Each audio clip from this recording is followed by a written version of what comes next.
Hello and welcome to History Behind a Character from my book, Black Royalty. And today we'll be talking about the Winsdor family, and let's get started.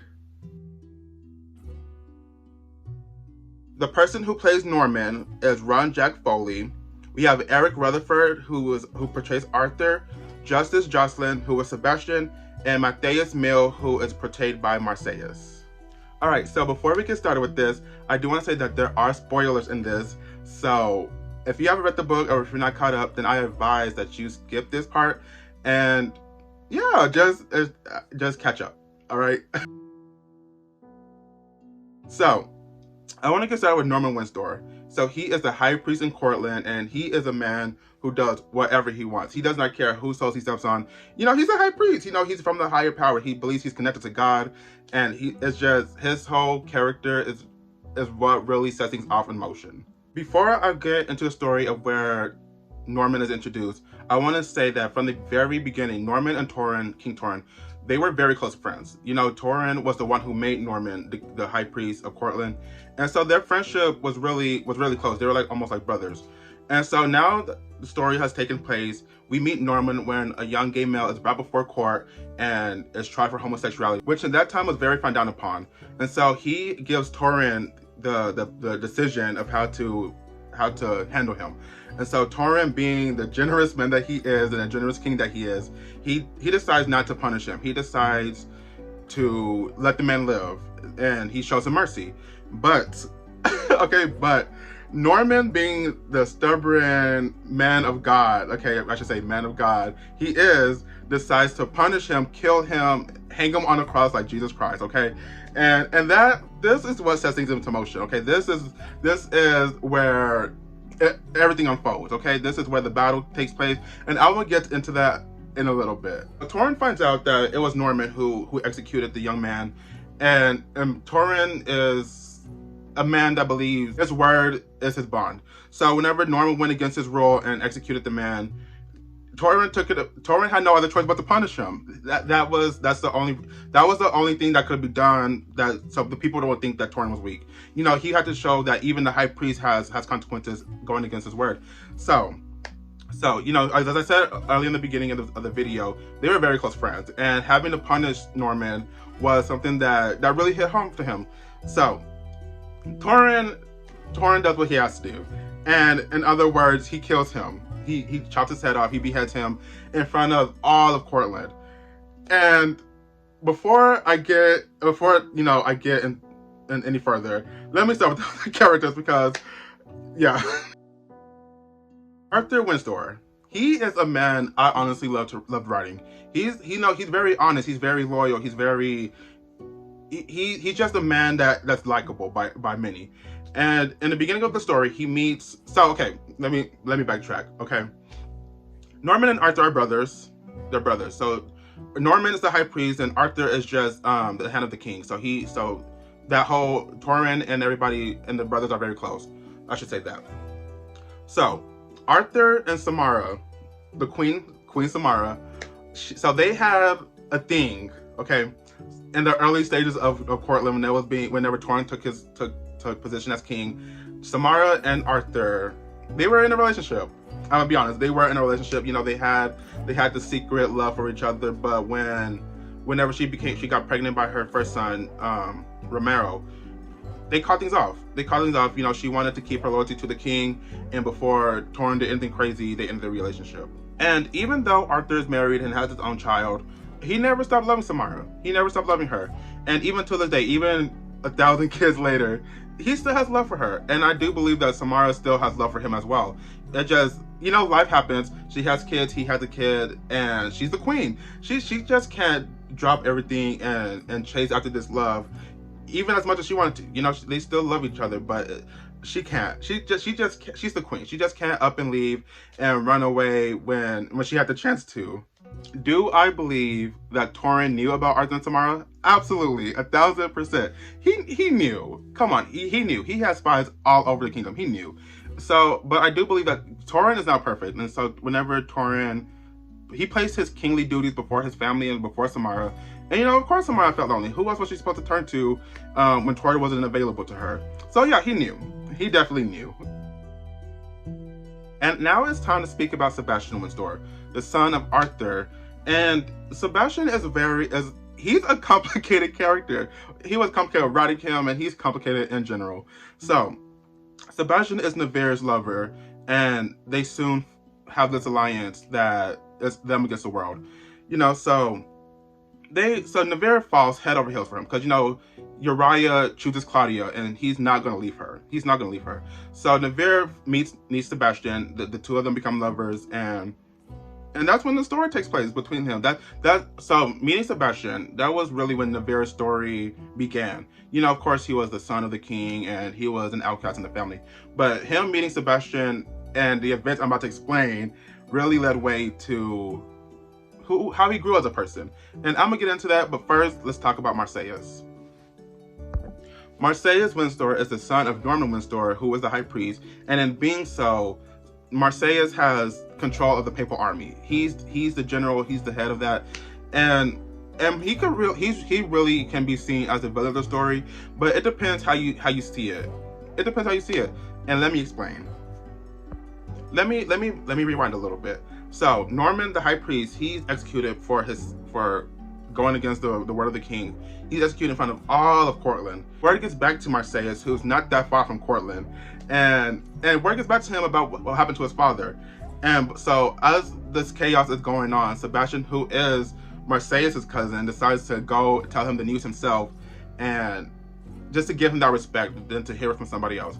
So Nevers decides to go with Sebastian to this land, and when they get there, all hell breaks loose. So Marcellus and Sebastian have not spoken to each other in years. And when he and Nevers arrive in Fort Pryland, or Pryland for short, he's basically a stranger within this kingdom. And so the only reason they're not executed on spot is because they are cousins. By the time Nevers and Sebastian arrive, Marcellus has already gotten word of his father's death, and he's angry. He just lost his father. His mother is dead, I presume. I didn't really talk about her, but he's angry, as any child would who has just lost their father in an excruciating way. And so he already heard wind of what happened to his father. And by the time Sebastian comes, he's too late. He is too late. And so Marcellus. So let me pause. Okay.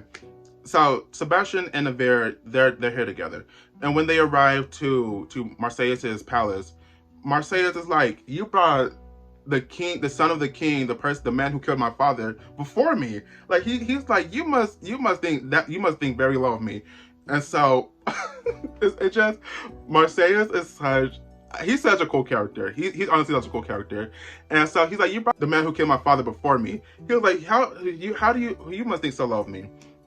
So Marcellus arrests Nevers, throws him in jail. He sends Sebastian back home to retrieve his mother and father, because he's declaring war on the kingdom, and he's seeking revenge, and he will get it any means necessary. Before I continue, let me introduce Ophasia. So she is Marcellus' wife, and she's a princess. She has an army. She has her own money. She has the ear of the people, and she's really loved and cherished by the people of Fort Pryland. And before Sebastian returns home to Cortland to retrieve his mother and father, she sneaks with him privately, and she tells him to stop the war from happening, because Marcellus is going to get his revenge one way or another.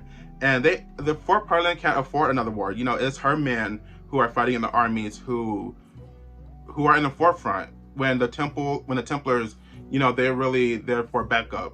But it's her men who are actually doing the fighting. So she asks Sebastian that before you return home, do what you can to prevent the war, and so she does. She asks him because she knows that Marcellus is angry and he's not thinking rationally, and so she does what she can to stop that. Now Marcellus has Nevers released from prison. He's still chained, and he invites him to dinner. Him, his wife, the three of them in dinner together. Now introduce Vienna. She's Ophasia's handmaid. And so the dinner's everything happening. Marcellus is being quiet. He's not really talking. And so in comes Vienna, Ophasia's handmaid, and he asks her to tell the guests what she heard. She tells Marcellus, she tells everybody present that Ophasia told Sebastian to stop the war to prevent it.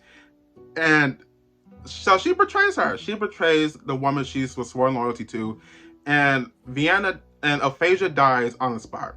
She's killed by Marcellus. Marcellus is crazy. So, but he stabs her. He stabs her and doesn't think twice about it. Okay, so we could blame Vienna for this, and she betrayed her. She did betray her. And Navarre's like, this man is really crazy. He's thinking I'm gonna die next. But instead of retaliating, instead of killing Navarre as his father had died, he decides to send Navarre off into slavery. And I'm gonna pause there because that's the end of their interaction. So Sebastian returns home. He returns home to Courland to retrieve his mother and father in the dead of night. However, he's stopped by Uriah, and the two have an altercation. And it was then whenever Sebastian tells Uriah what happened to Navarre. You know, he tells him that he's arrested in Fort Pyland by Marcellus because of Norman's death. And so now the royal family, the Herveaux dynasty, they come together. Sebastian's forced to tell the news in front of them all, and they're very taken aback. You know, Navarre's in enemy territory, and thanks for Sebastian, there's no way to get him back. You know, they fear for the worst. They fear that Marcellus is going to kill him because that's what happened to his father, and they blame Sebastian. There's no other fault but Sebastian to claim. So Sebastian, like Navarre, is thrown into jail, and if it wasn't for Arthur, his father, he would have been killed. He would have been killed, but because Samara and Arthur have the soft spot, and because Arthur and Torrent are very close friends, they decide to spare him. But only because of those two reasons. So fast forward a few chapters, and the battle is taking place. All of the men of Courland are fighting against Marcellus' army. And so as this is going on, Arthur sneaks into the jail. He breaks Sebastian free, and they flee to Fort Pyland, their homeland. So they flee there for seeking protection, and that's their story. Some time has passed when Navarre returns home, and he fights against Marcellus and his army. You know, Marcellus is the reason Navarre went through the things he went through. I will talk about that in another video. But he's the reason he was thrown into slavery. He was the reason he was taken out of Courland and sold into this new life that he had to fight tooth and nail to survive in. And so Navarre and his army fight Marcellus and his army, and Marcellus is killed, his army is defeated, and Fort Pyland is now Navarre's to take. And upon savaging the land, and he is reunited with Sebastian and Arthur. And it is said, so Navarre sees Sebastian, the man who betrayed him, and he's about to kill him, but it's because of Oda. She's there, and I will explain her too. She's there as well, and she tells Navarre that Sebastian is actually his brother and Arthur is his father. Let's let that settle in. Arthur is Navarre's father, Sebastian is his brother. Samara knew this. Samara knew the truth between Arthur and Navarre. She knew that was her son, that was his son and not Torrance. And she wanted them to know. She wanted them to know. She thought it was time. She held on to the secret her whole life, and it was time for it to be set free. And whenever Navarre found this out, he was devastated. He was devastated. And it's only because that they are related, they are blood, and that's his father, that he decided not to kill them. And in this scene, that's really the last time we hear of Sebastian, that we see of him, that he's even mentioned, because it's really, so Navarre and Sebastian, their relationship is terminated. That's no longer happening. And so, but with Arthur, before Navarre returns home, he and Arthur have a heart-to-heart. You know, they spent years apart. Arthur spent his life watching Navarre grow up. He said if he knew that he was his son, he would have done something about it. You know, because he saw how Torrance treated him. He saw that Navarre was an outcast. But before he does return home, they do have a heart-to-heart. And that's when their story ends. And that, my friends, is the history of the Winsdor family. A complicated, manipulative, vengeful family.